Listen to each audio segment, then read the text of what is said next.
So today I'm going to talk about the processing of two jobs through M machine. तो jobs इस बार jobs दो हैं और machines ज्यादा हैं. हमारे पास 5-6 मशीन्स हैं और 2 जॉब्स हैं. हर जॉब को इन दोनों मशीन पे जाना है. दोनों जॉब्स को सारी मशीन्स पे प्रोसेसिंग होनी है. So the machines are denoted by A, B, C, D. Okay. And jobs are job 1 and job 2. अब कौन से जॉब में कौन सी मशीन पहले होगी, कौन सी मशीन बाद में होगी, ये ऑर्डर आपको क्वेश्चन में गिवन होगा. और प्रोसेसिंग टाइम भी किस मशीन पे कितना होगा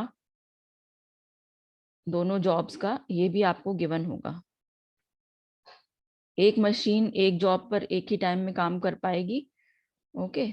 तो अब हम देखते हैं ये प्रॉब्लम कैसी होगी. हमारा ऑब्जेक्टिव है कि टोटल इलैप्स टाइम को मिनिमाइज करना.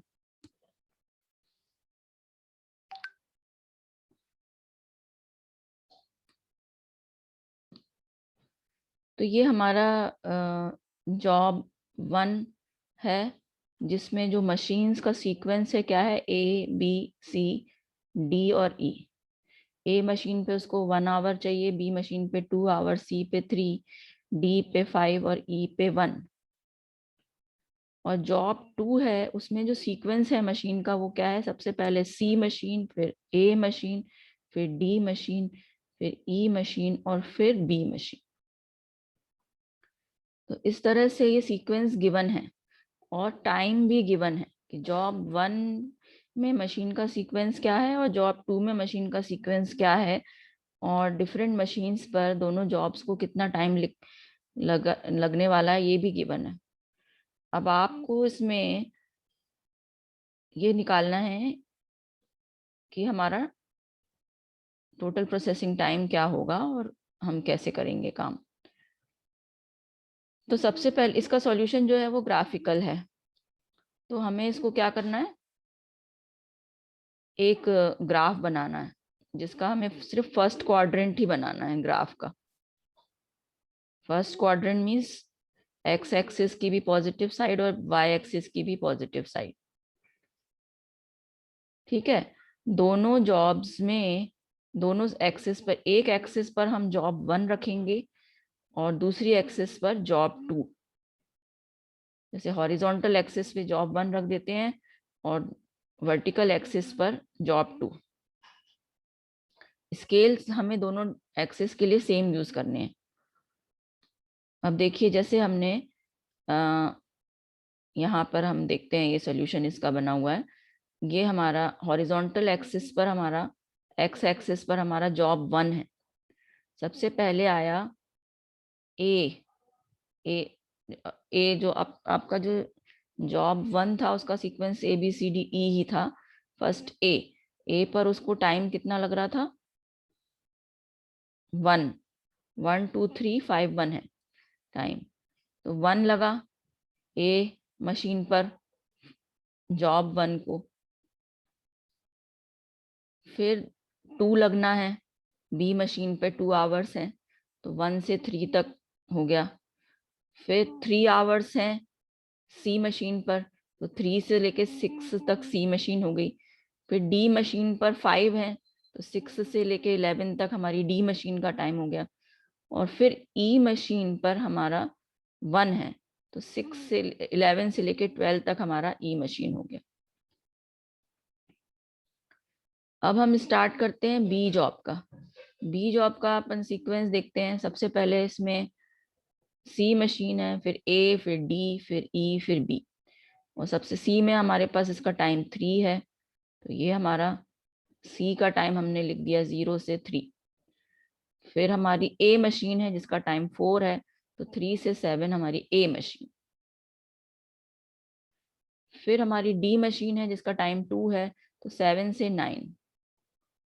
फिर ई मशीन है जिसका टाइम 1 है तो 9 से 10. और उसके बाद बी मशीन है जिसका टाइम 5 है, तो 10 से 15 तक हमारी बी मशीन होगी। अब हम क्या करेंगे, दोनों जगहों, दोनों मशीन के जब हमने देखा कि हमने दो मशीन का टाइम ड्यूरेशन लिख लिया और दोनों मशीन पे का सीक्वेंस, मशीन्स का सीक्वेंस और उनके ड्यूरेशन हमने दोनों एक्सेस पे लगा दिए। अब हम क्या करेंगे, जैसे ये ए मशीन यहाँ पर है और यहाँ पर ए मशीन यहाँ है, तो इन दोनों का कॉमन एरिया बना देंगे और उसको शेड कर देंगे। जैसे 0 से 1 तक ए मशीन थी यहाँ पर और यहाँ पर 3 से 7 तक ए मशीन थी, तो इन दोनों को 3 से 7 और 0 से 1 ये वाला रेक्टेंगल जो बन गया वो, इसको हमने शेड कर दिया। ऐसे ही बी मशीन पर हमारा जो टाइम था वो 1 से 3 था और यहाँ पर 10 से 15 था, तो ये वाला एरिया शेडेड एरिया हो जाएगा।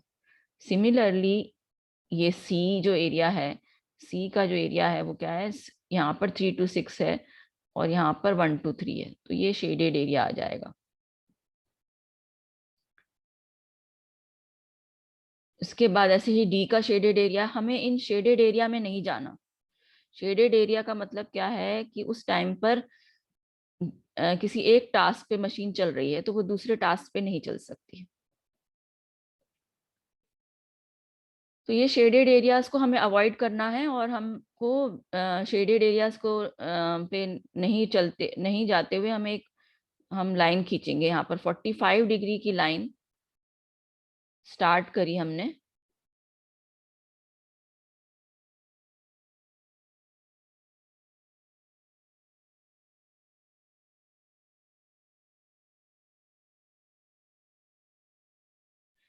तो जो पाथ बनेगा, choose path consisting of horizontal, vertical and 45 degree lines. A horizontal line represent work on job 1 while job 2 remains idle. A vertical line represents work on job 2 while job 1 remains idle. And a 45-degree line to the base represents simultaneous work on both the jobs. तो हमने 0 से हमने 45 degree की line बनाई और वो line हमारी यहाँ तक चल गई।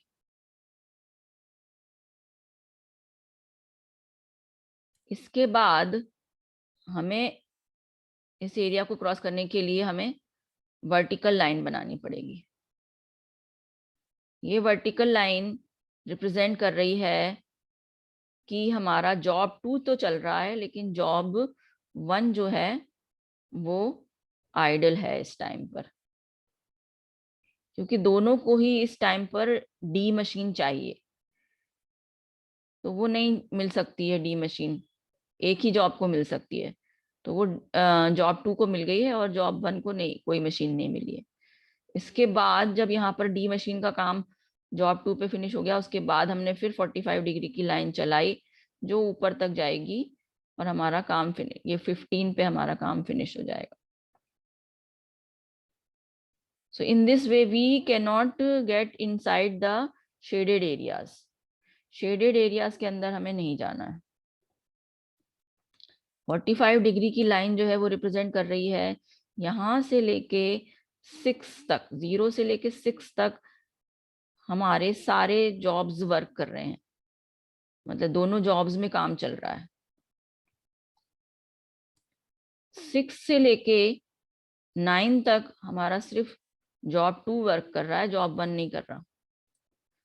फिर 9 to 15 both the jobs are working. So in this way we will solve the problem of 2 jobs on M machines.